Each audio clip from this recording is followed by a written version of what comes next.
And were you in Beirut during the war, or did you go after the war? I'd been through the war.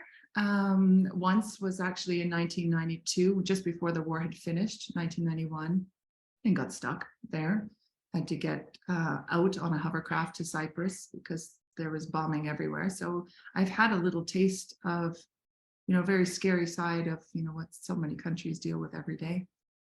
I think it brings you a little sense of humbleness, appreciation, not taking things for granted, and yet you see people from all walks of life, and sometimes the one with the least are the happiest people in the world. Hello and welcome to At the Podium with me, Patrick Huey.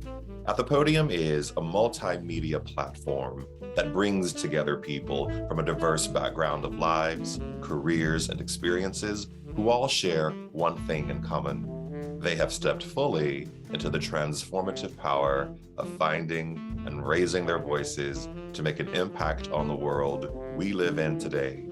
At the Podium holds a space for everyone to share their stories, to be heard, and to bring us inspiration. Today, I'm thrilled to share the podium with Noel Asmar, founder of the women-owned Noel Asmar Group and its respective brands. Noel is an intuitive designer and respected business leader in the health and wellness community.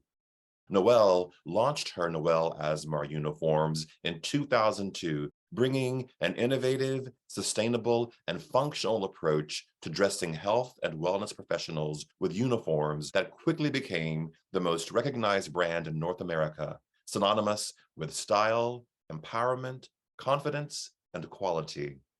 The brand has recently expanded its offering with their new Asmar Scrubs Medical Scrubs collection, supporting professionals in the healthcare, medical, dental, and wellness fields. With this new collection, Noel Asmar Uniforms has become the first spa, medical, and wellness uniform company specializing in uniforms for the entire team, from practitioners and care providers to front desk and reception. Noel sat on the board of directors for the International Spa Association for 6 years and was selected to uniform the Canadian Equestrian Team for the Rio 2016 Summer Olympics. She has also founded her contemporary equestrian apparel label, Asmar Equestrian, in 2011 and pedicurebowls.com in 2005.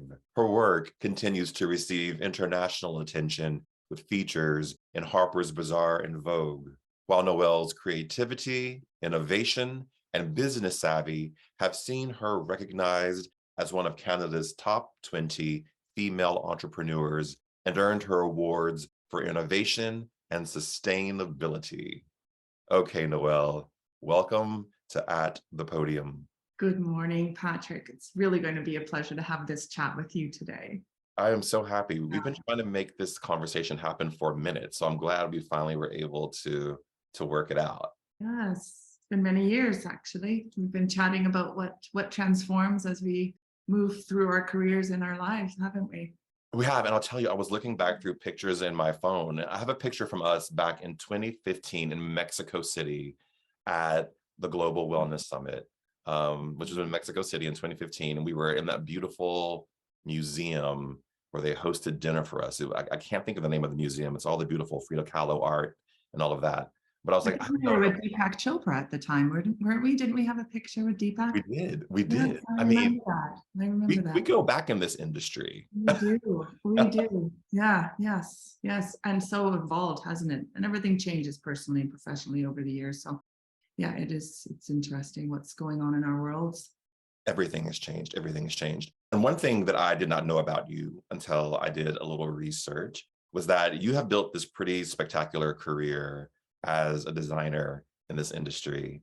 And you don't come from a spa background or a design background. No. And these are not easy worlds to navigate through and to even get into. And I was like, there's a story there. So I wanted to know how Noel found her way into these two very interesting worlds. God, it's a great question. I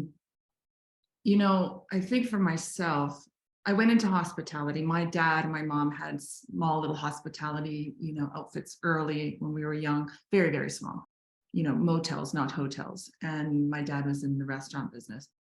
So when I decided to go into hospitality, I was, born and raised in Vancouver, Canada.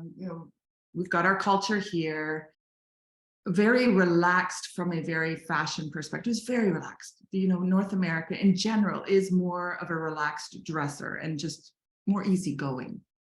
And then I moved to Beirut, and the culture was just a 100-degree shift, and was really taken by, these drastic cultures that brought different even ways of dressing and different expectations. And I really paid attention. I was really curious about how dressing impacted where people choose to go spend their off time, how they go to work. So I think as a young kid, I was always very aware of how people showed up. My mom was a psych nurse. Maybe that had something to do with it. I don't know.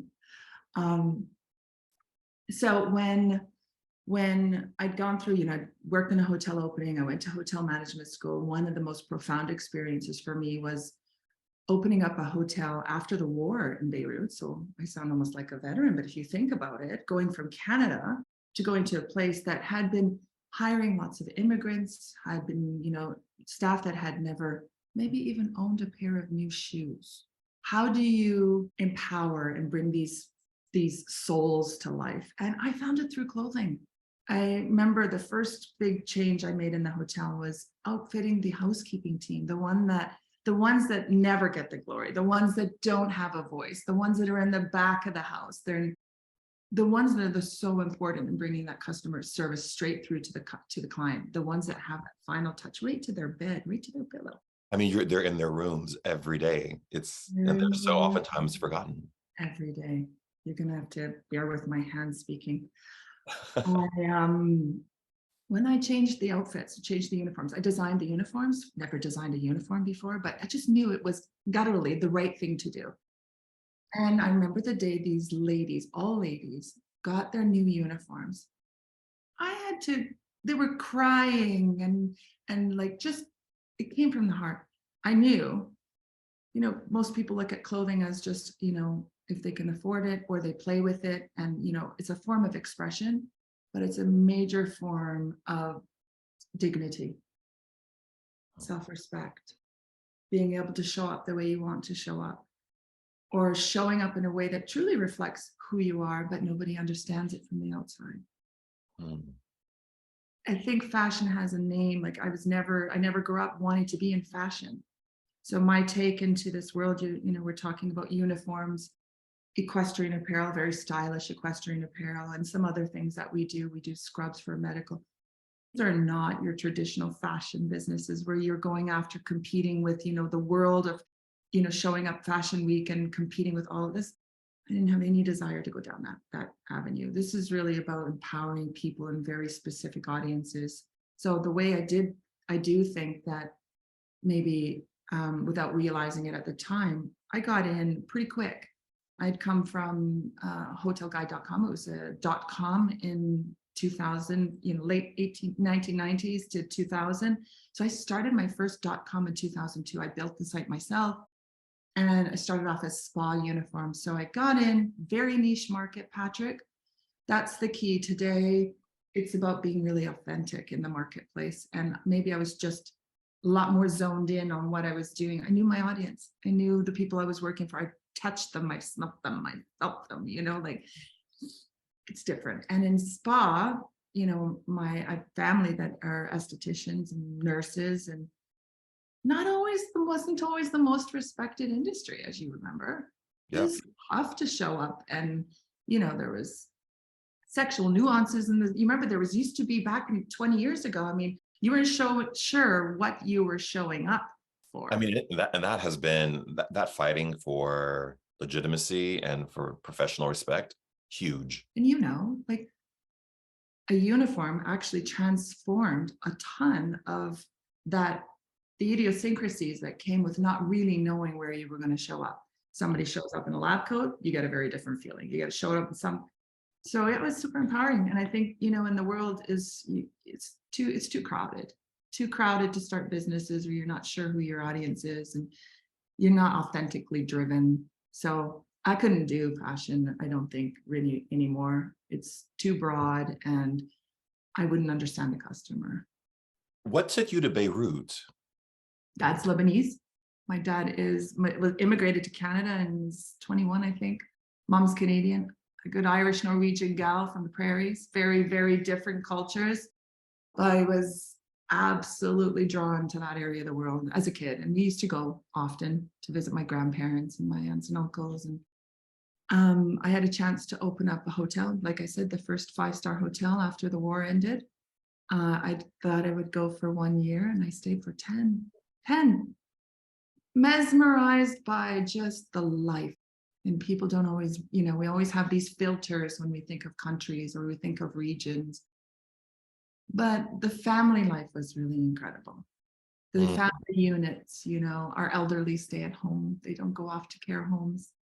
Our elderly are tightly knit into our social life. Kids go with you when they go out for dinner. They don't stay home, and it's a very different culture. So yeah, I think my heart was very attracted to Beirut. And were you in Beirut during the war, or did you go after the war? I'd been through the war. Once was actually in 1992, just before the war had finished, 1991, and got stuck there. Had to get out on a hovercraft to Cypress because there was bombing everywhere. So I've had a little taste of, very scary side of, what so many countries deal with every day. Yeah, and I think it brings you a little sense of humbleness, appreciation, not taking things for granted, and yet you see people from all walks of life, and sometimes the one with the least are the happiest people in the world. Yeah. I mean, it's interesting too, because I feel like Beirut before the war and possibly after, it was almost like the Paris of the Middle East. I mean, it was a cross current of culture and people. So it seems like it would be a very fertile ground for creativity, the kind of creativity that sparked you. If you know Elie Saab, one of the greatest, women's designers, he's straight out of the heart of Beirut. The food, the culture. It was a French colony for many years. French is the second language. So it's just a crisscross of cultures, and it's a vibrant social. I'm so glad I was there for my whole 20s. I don't know. I would never have had a comparison to what like growing up single and that would have been like in North America, because I did that overseas and in the Middle East. It's a life-altering experience, as you know, when you live in other countries with very different cultures where you identify. Yes. Yeah. You said something that struck me, that when you did the uniforms for the housekeepers, you really gave them a sense of pride and a sense of being seen, perhaps in a way they hadn't been seen before. And I was thinking about how, I think it was a year ago, 2 years ago, you launched a whole non-binary line of clothing for uniforms, which I think all industries have struggled with. How do we address the growing gender identities and how people identify? What pronouns do we use? All of these social context things that are happening. And I think what's interesting is that you did this in uniforms and nobody was doing that. No. And I would love to know what your thought process was around that. And did you have any kind of trepidation about stepping forward and doing something so forward thinking, yet so necessary at that time? No. When you know your clients, first of all, we work really closely with our big groups, our clients, as you know, and this is a fact of life. I mean, these are people and need to show up as part of the team, and that's what we specialize in. I didn't hesitate, but I have to say, you have to be informed. You have to make yourself informed as best as you can, and be there to really support these individuals that are going through these transitions. Support the teams that are trying to keep, be inclusive. Being inclusive in a corporation is not always easy, because you have a lot of people with a lot of opinions. I think it comes down, honestly, it wasn't politically driven for us, for sure, because you'll see nothing we do is politically driven. It's just human. Yeah. It's just human. Like, I wouldn't have thought twice. It was a need. This is something that we need to do. It wasn't about if we do it. And how do you do it? it only works if we didn't just I didn't wake up one morning and say, we need to do non-binary uniforms. Just open your ears, just listen to what's going on around us. I mean, we have people showing up for work that are very uncomfortable with the situation of, you're expecting me to wear this. I don't wear things like that. So deal with it. We overcomplicate things, and it's sometimes just have some respect for people. Like, Yeah. I mean, you make it sound so simple, and it sometimes is very complicated. you asked me a question like personal values. How does it filter through your work? I think maybe I'm wrong, but I think as an owner, as a founder, you're driven by your ability to be authentic because you're on your own path. There's nobody telling you what to do, how to say it, where to show up, and what you sell. That's the beauty or the challenge of being an entrepreneur. If you're not really true to what you believe, like to your authenticity, because you hear this word authenticity way too much. I'm not sure people know what it means sometimes, because authenticity means being able to see the world. Of course, we'll all have our filters. We'd be lying if we said we didn't have our own filters.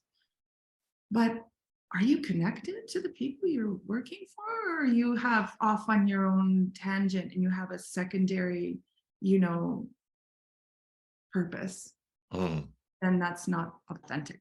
So for us, and I would say our whole team, this is the way we hire also. I've had people on our team say, we need to show up, we need to talk about this because this is on the news. Really? I'm not sure that we do. Just do what you do and do it right and stay focused, and don't need to get on a bandwagon. The idea, I think you hit it, the idea of authenticity is just so powerful when you're true to it, not when you're just trying to seize a moment or seize the mic for a specific thing, but that whole idea of being authentic. Because I think we've lost the narrative a little bit around that. I think you need quiet space to stay authentic. The world is so noisy. We're so dialed into social media. We're so dialed into the news. It's very hard to own your own thoughts. It's very hard to own your own thoughts. And we don't live alone. So we also hear the people around us and what their thoughts and what they're thinking and what they think is right and what gets their blood boiling. The only way, I think, good sleep, find good time on your own. Like, we need time to stay centered. And I think you can be authentic. They're born authentic. Kids are born authentic. You've been around kids lately? Like, kids are born authentic. We learn to stop listening to this inside. And there's so much chatter out there. It's hard for people to hear themselves. Noel, you said something really interesting about being an entrepreneur. And I wonder, when you set up your spauniforms.com in 2002, did you have an awareness that you were really stepping into an entrepreneurial field, or was it something different for you? Because maybe sometimes people step out into the world of being an entrepreneur and don't quite realize that's what they're doing. Did you have that awareness when you first set out with your uniforms? I did. I actually done a small women's collection when I lived in Beirut. I played around when I was in Vietnam on business, and I knew that that's who I am. I like to be a free bird. I like to do things. I like to step out of the box. I absolutely knew I would be an entrepreneur. I'd always been an entrepreneur since I was a kid. I don't know if I ever told you this, but when I was in high school, I always had a full-time, a job after school, part-time job after school. And I remember in my graduating year, I wanted to make some extra money so that I could go on a trip. I took a nail course, Patrick.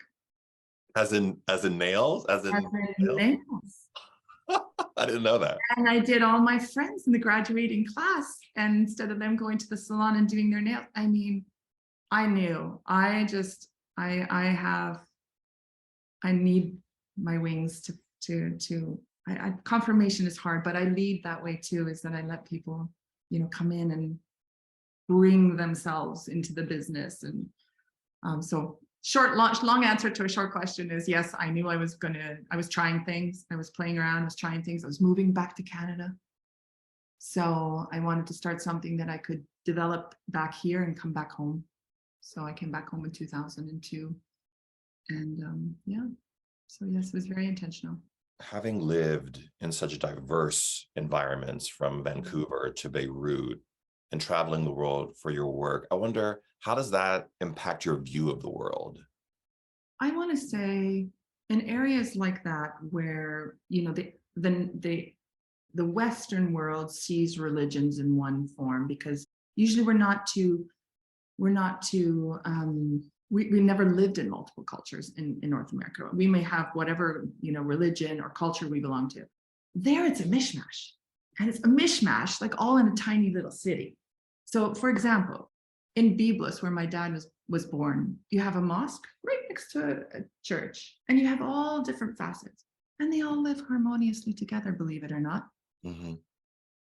It just taught me tolerance. It taught me interest, taught me to ask questions, to be, why do you do these things? And there's always a great reason. There's always, when you start to ask questions, I mean, how can you not respect people for beliefs? Now, of course, there's parameters from what we feel is acceptable and not acceptable, and things are still changing all over the world. But I would say cultural exposure is, it brings a different lens, gives you a different lens, more tolerant. Sit back and realize you're not the only one with a view in the room. This is important in every room, whether you're in the boardroom, whether in your home with your partner, whether you're with your kids, everybody has a view. So when you asked me an earlier question, I think it comes back down just to sometimes we lack a little respect. Respecting somebody's view is important, as you wish to be respected yourself. So international cultures, if you're on the road a lot, and I know you have too, we've all worked in Asia, the Middle East, North America, South America. We've worked and lived in multiple cultures. I hope we all came out better people, because we're living with humans, not animals. So we learn to get along. Noel, the first time I went to the Middle East, I went to Abu Dhabi. And I was there for a conference, and I met a guy there who's still a friend of mine today, who's from Russia by way of Ukraine. And we were both waiting for our flights, and we had some time. So we walked around Abu Dhabi. And I remember at one point, they kept ringing the bells, and I didn't know what that was for. And I was like, oh, it's time for prayers. And so we walked into this beautiful mosque in downtown Abu Dhabi. And I remember I walked in with all of these different preconceptions about what a mosque was and what it meant to go into one of these places of worship. Would they welcome me coming into one of these places of worship? I clearly wasn't Muslim. All of that was at play. And the minute I walked in the door, the person who was there was like, come in. Take off your shoes, but welcome, come in. Kneel with us. And so we did. And I think to the point of what you're saying, and I guess it's fresh on my mind because this, of course, will be aired post today, which is the day after elections in the US. So I think a lot of things are on people's minds as we are sort of looking at how that's all going to play out. We don't really know at this point while we're taping this. But I think the idea of what you said is the idea of respect and the idea of not otherizing other people and having a lot of tolerance for people is just so critical.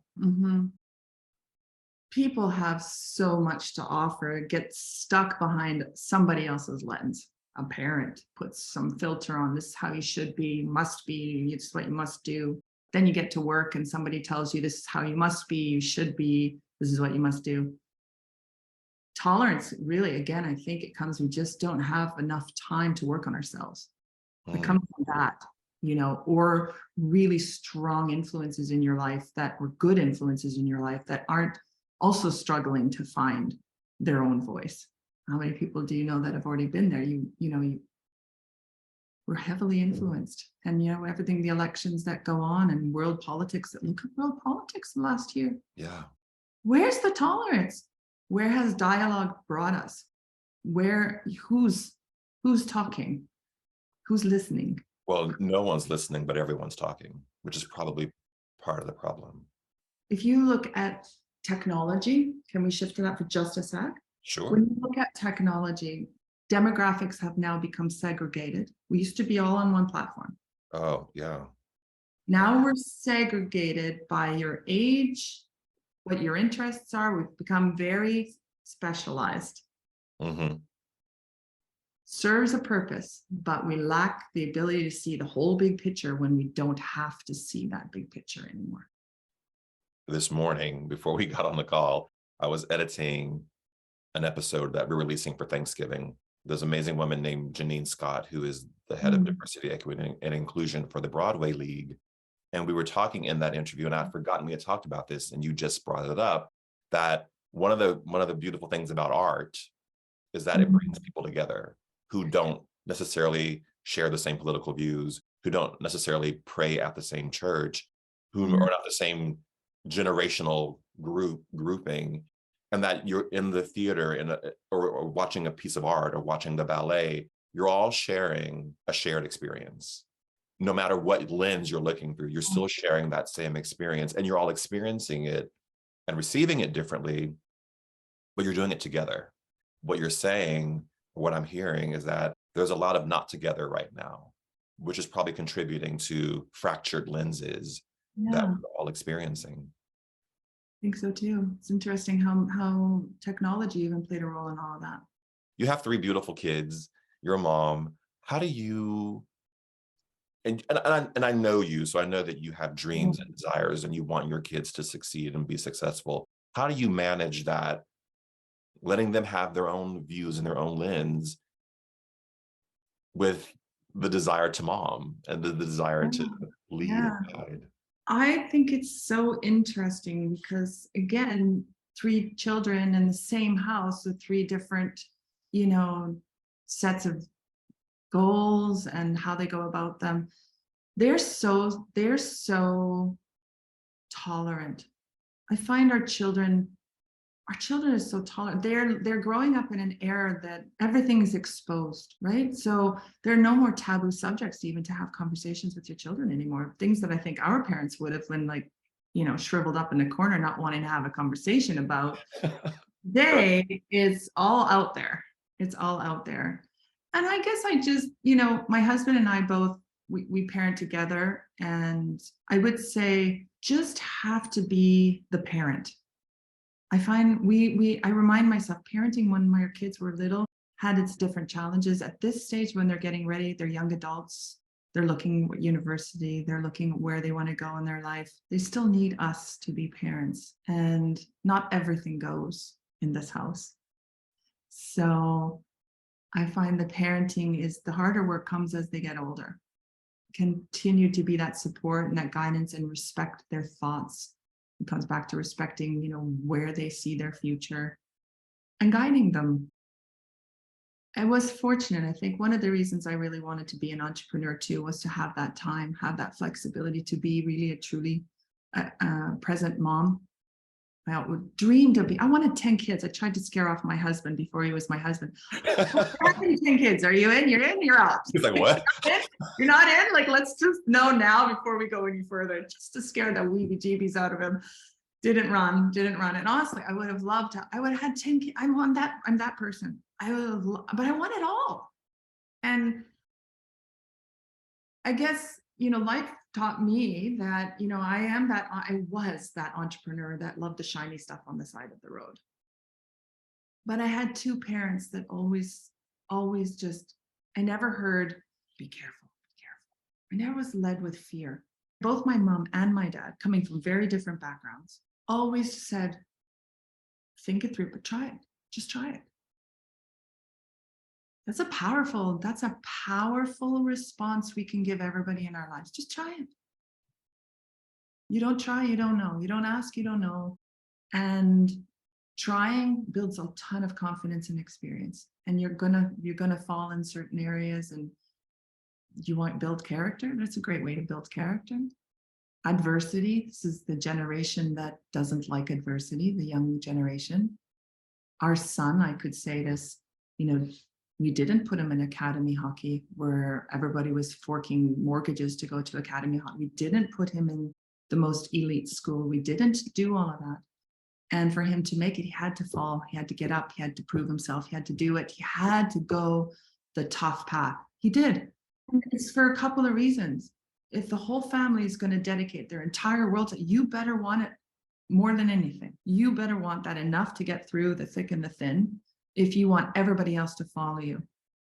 Is that any different than when you get older? You lead a team, Patrick. If you're not willing to go through and do all of that, like, why would your team do that? It's just no different. You know, Brian Williams once said, the question of leadership, we love Brian, right? He's amazing. He said on this show, he said, the test of leadership is, are you worthy to be followed? That'll keep you on the straight and narrow. Yeah, which is what you're saying. Yeah. You know, you want us to all cheer for you on the stands, you better want it, buddy. You better want it. It's true. It's true. It doesn't matter what age, actually. Yeah. Eyes wide open, you know, and nothing's forever.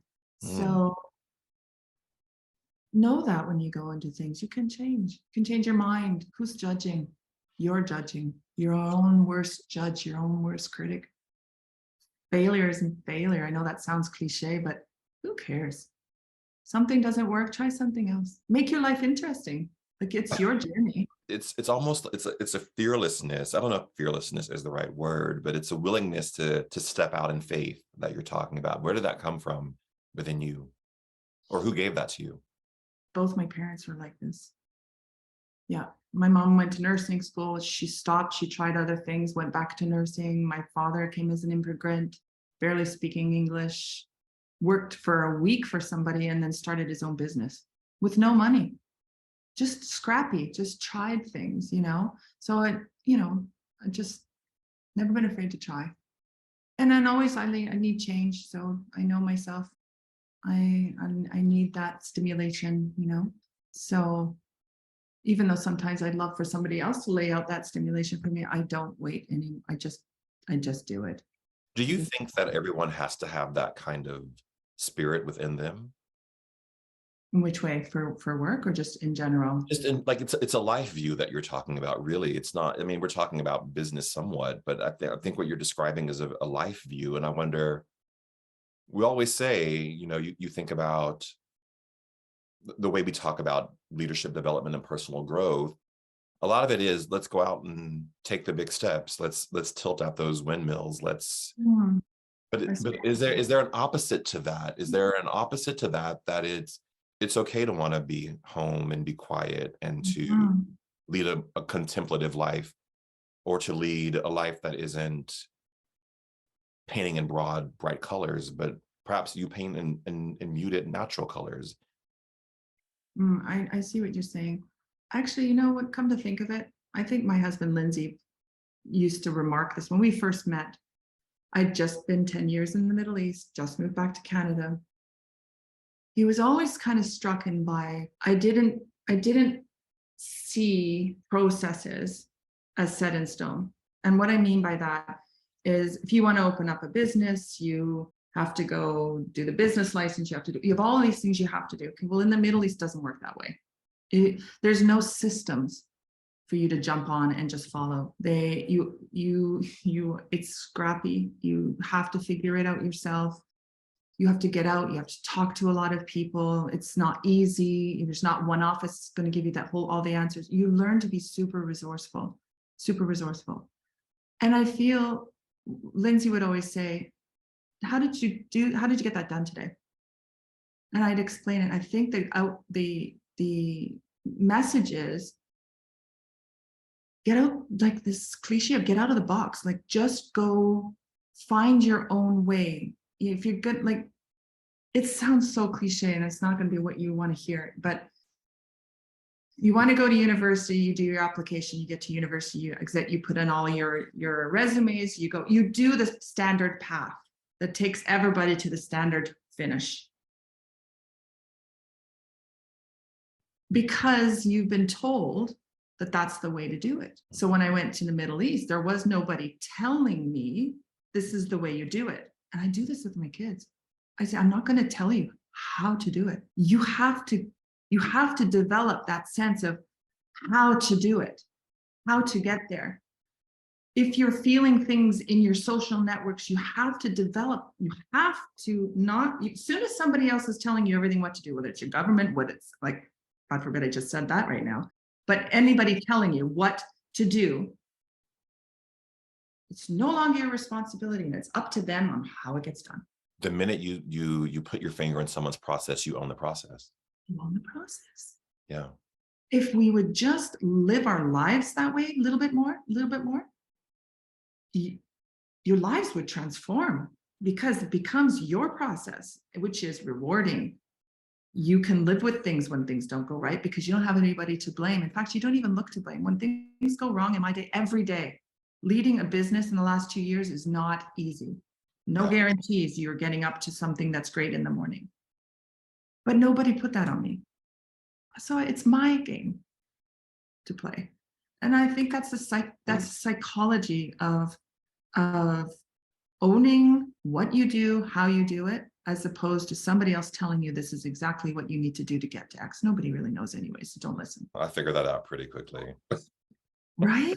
No one has answers. But Noel, I think sometimes the tension that I feel is that there's a part of me, and my mind still works this way. I'm like, okay, I want to do a podcast. Well, I should get a degree in journalism and go to broadcast school to learn how to do it. My mind immediately leaps to that versus no, just do it. Talk to Zoom and do it and figure it out. And it'll be fine. And I'm always kind of talking myself back off the ledge of you have to do it a certain way, or it has to look a certain way, because I think that's part of how I was brought up. I think that's real for people, that you feel like there is a structure, there is a path that you have to follow to get the result that you want. And what you're kind of saying is create the path. Create the path. Get rid of all that structure initially until you're on the path you want to be, because the structure just creates barriers to discovery. And there was a great example actually you just brought up, Patrick. When I ever coach young entrepreneurs, people that they've identified they want to be an entrepreneur, their biggest obstacle is exactly what you just said. I need the perfect business plan. I need to go get this. I'm like, no, just test a product. Test your idea, just test it. And everything else will follow through. Really, it will. Trust in that process. By the time you finish testing, you usually lost your wind. By the time, you really got, and if it's a podcast, I've watched you since you started your podcast. It's been really fun as somebody who knows you to watch you do this out on your own. And I see you've got your voice, and you're bringing something to people's lives, and there's an exchange, but it's you leading in your Patrick way, and that's interesting to people. If you built it based off of the way somebody else did it, I could go watch that show. I could go already and watch that show. You have gifts. Everybody has gifts. We're just not always so comfortable to try them. Or own them. Yeah, I could have a podcast with you, and I would love to lead one because I have so many questions for you. But when I first met you, I always remember I could feel your energy. I could always feel you had something to say, and we're always stuck in these environments where it might not be our podium to be able to take the floor and say it. But imagine now you do, or now somebody else who does have things. How many people like Patrick and I were people that didn't have our own podium? So if you had a kid that didn't have their own podium, how would you encourage them to find their own podium? Ooh, it depends on the kid, right? Because every person's makeup is so unique. But it's confidence, right? It's just try. Fear of failure fails us all. I'll tell you something. What helped me a lot, Noel, was that my mother always expected me to be successful. She always expected, she didn't force me or push me, she wasn't like a stage mother or anything like that. But whatever I did, I had better be the best at it. And she never would settle for less, which made me never settle for less. Excellence. Part of the parent. Believed in you. I mean, the basics. Believe in the people around you if you love them. And sometimes people need that belief because you don't have the belief all the time. I mean, I don't wake up every day going, I got it. You know, I don't know anyone who does. So sometimes you need the belief of others to help you get through it. Especially when you're older. We're talking about kids. We're all in our own worlds now. Now we're adults. Who has time to focus just on you? Yeah. Or who's focused on me? So there's another podcast on like elderly. I have my father living with us now. I have a mom that's, in care. I think like our lives, we live much longer lives now. We're going to live to 90, or our generation's supposed to live 90 and plus. Like it's no more, 78, 80s. So I think these questions you ask yourself, how many times do we get to reinvent ourselves or to try something new, and can't really stop. We got to figure this out because we got a lot longer ahead of us. It's whole lives to live, multiple lives to live. Noel, what has been your biggest leap of faith?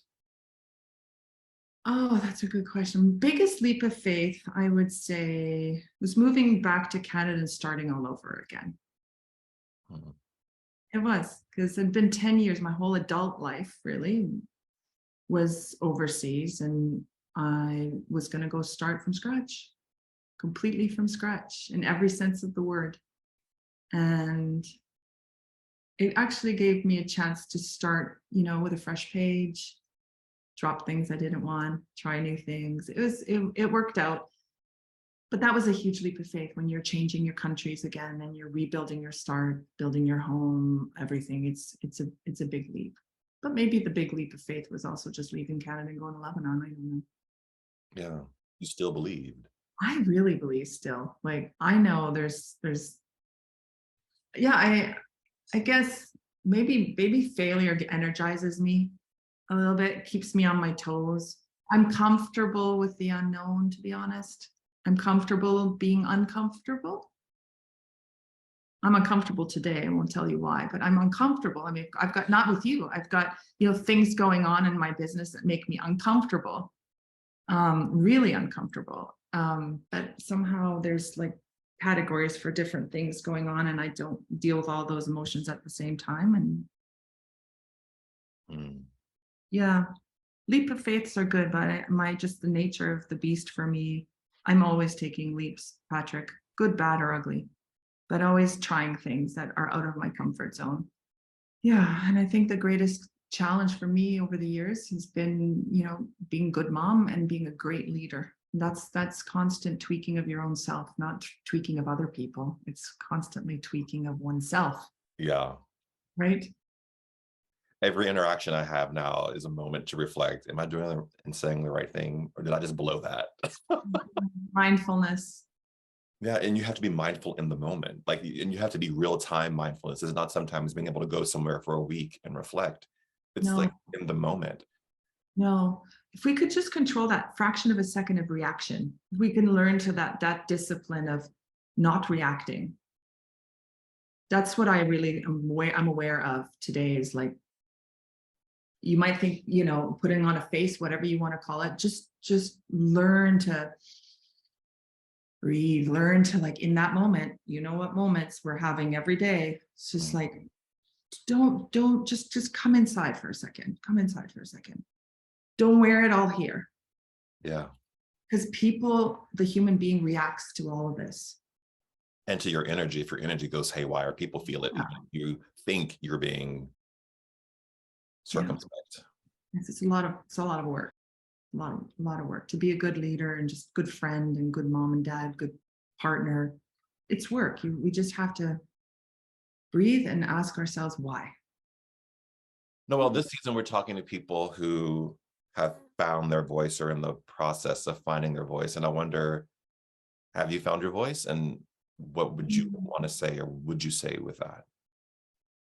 I think it's always evolving, but I feel like the one area I feel to be zoning in more around what brings me joy and what I feel can give back in life is mentoring, is being mindful to share whatever I've learned, if it could help somebody else. And I've taken a special interest in our company.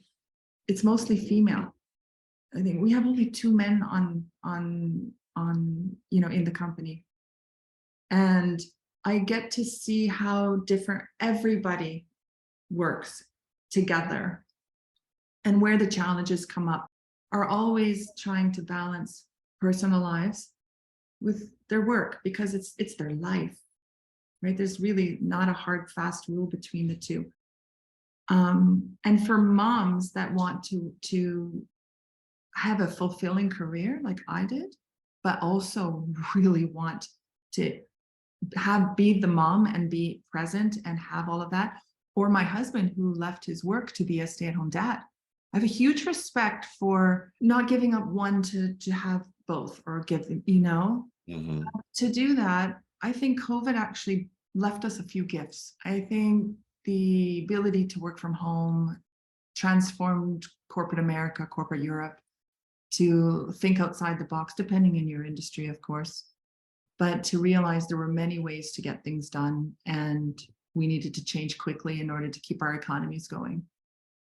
And I think that raised a huge opportunity for working mothers that could find work where they could excel in their jobs, excel in their careers, and still be moms, still have that flexibility to drop a kid off at school, come back, pick up a kid after school, and still, if they had to put a couple of hours in at night, they probably don't care, because they were able to get it all done and they could manage their life. I feel in this stage, it's about helping people believe or find different ways to do things so that they can have fulfilling lives. Well, thank you so much for this hour today. Thank you. I always love chatting with you. We can go to the heart of the matter. To the heart of the matter. I'm grateful that you took that time today with me. I really do appreciate that. And I'm just grateful for the years of friendship. Me too. Yeah, I am really proud of the work you're doing right now. Stay on your path. You've got great things to share, and you're very embracing of many different points of view, and we need that more than ever right now. We really do. We really do. Thank you for having me. I really enjoyed this time with you. Thank you so much. Thank you so much. And to those of you who are watching or listening, remember, we all have a voice. Use yours wisely. Bye, everyone.